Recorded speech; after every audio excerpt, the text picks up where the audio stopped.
I started working with Dr. Heather last December, so December of 2020.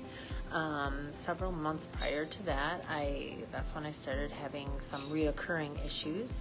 Plantar fasciitis, overuse injuries of my ankles, my feet, pretty much anything that had to do with my ankles or feet were giving me a hard time.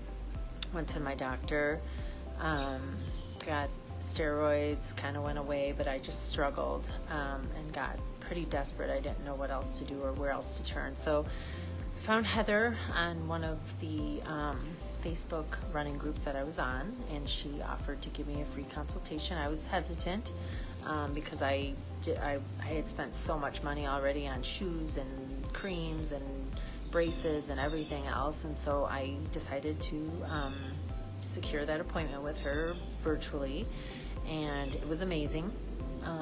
She had me do a few things, and she watched me, and she almost knew right away what was going on without me even telling her she could see. And so within the first 15 minutes, I felt like I could trust her.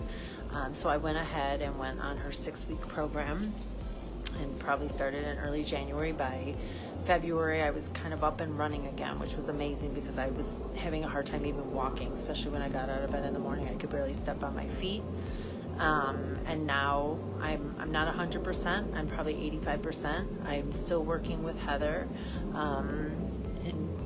with everything, lifting programs, stretching. I'm up to now 10 miles on my long runs, which is amazing. But she's awesome.